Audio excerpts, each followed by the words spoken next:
Ano-ano yung mga kadalasan nakadikit na long-term health implications ng menopause?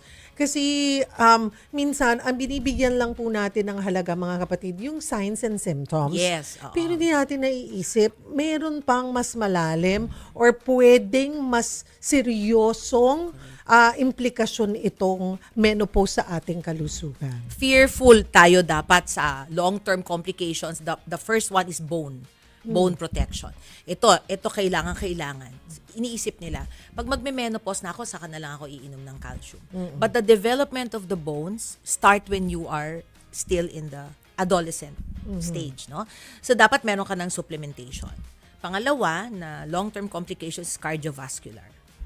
Bakit? Pag menopause ka na, bukod sa hindi makontrol, no, hindi ka masyadong gumagalaw, hindi ka nag-exercise, tumataas ang triglycerides or yung bad cholesterol ng katawan. Hindi na siya makontrol. Dahil estrogen used to be, na nandun pa siya, controls the regulation or it regulates. Ngayon, hindi na kaya.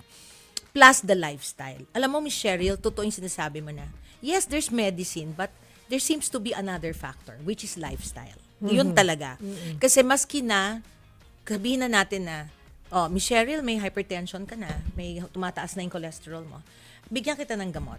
Pero hindi nag-a-abate yung hypertension. Bakit? Because lifestyle correction is lacking.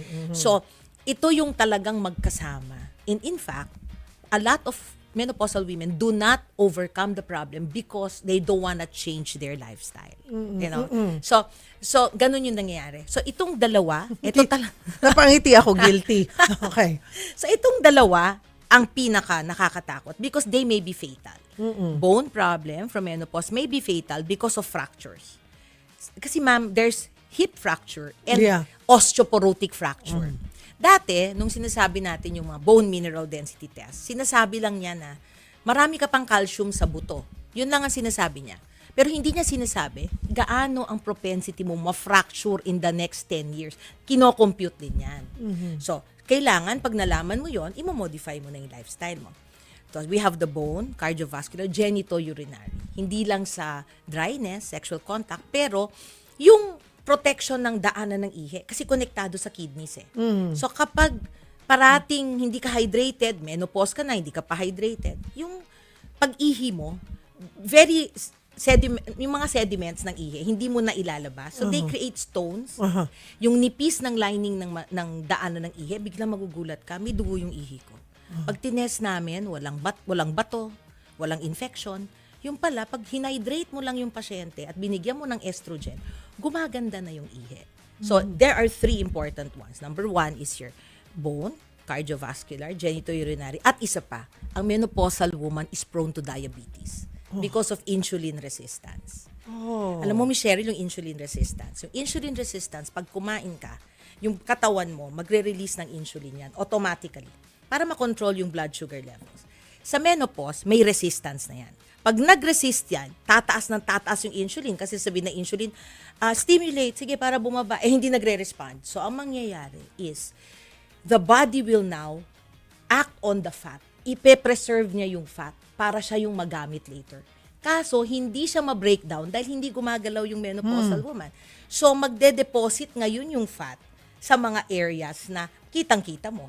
So, yun ang general effect. At pag mas mataas yung fat, tataas ngayon yung triglyceride. So, konekta siya. It's like a domino effect. Kaya, Kaya multi-specialty kami with menopause. It's a multi-specialty management. kagaya niyan, tumaas yung blood pressure, iniisip hypertension, 'di ba? Yes. Pero hindi na natin iniisip na connected yun na nag-menopause tayo. Yes. Yung pagtaas ng sugar natin, hindi natin iniisip kasi menopause na tayo. Basta, mataas ang sugar ko, sige. Pero mahalaga kasi, di ba, Doc, doon sa pagkakaintindi ko na alam mo dapat kung saan nanggagaling, kung bakit nangyayari yon. Pero unang, kasama nga doon yung lifestyle. But also, doon sa stage ng buhay natin. Yes. Diba? Kasama din daw yung dementia. Naku, Pwede yes. rin daw, Doc? Yes. Kailangan ma-differentiate yung brain fog Oo. from dementia and depression. Kasi parang, di ba may time na mas malungkot lang ako. Kasi menopause na rin ako, di ba? So, parang malungkot ako. No. Pero na-preceded niya, nung pre-perimenopause tayo ng brain fogging. Hindi ko maalala yung sasabihin. Hindi ko maalala. And then nagpo-progress siya sa Frustrate. depressed ako, tas transient. Yung dementia, endpoint yon. Paano mo malalaman na dementia siya? Okay. Malalaman mo if it is persistently happening. Kasi ang depression preceded by may nangyaring incident. Ang brain fogging, once na na-overcome mo yan at talagang naging menopause, titigil yan. Pero pag tuloy-tuloy yung symptom, like forgetfulness, o hindi na naman siya oriented, lagi na siya pumupunta doon, pero parang nawawala sa orientation. Or hindi na niya makalculate yung regular na ginagawa niya. O kunyari, Michelle, ikaw, kinakompute ko yung gasto sa bahay. Parang hindi ko na makompute. Yan, dementia. Red flags na sa amin yan. So, pag nakita namin yon, may questions kaming tinatanong sa patient. Kailan mo unang na-feel to? Lumalala ba? Dumadalas ba? Pag nasasagot na niya yon, ibig sabihin, red flag na sa amin yon, can we refer you to a neuropsychiatrist? Para ma-document namin yung dementia niya, kung talaga bang organically dementic na yung pasyente. But it is something that is progressive. Brain fogging and depression are not. They can stop when the stimulus stops. Pero ito tuloy-tuloy ang dementia.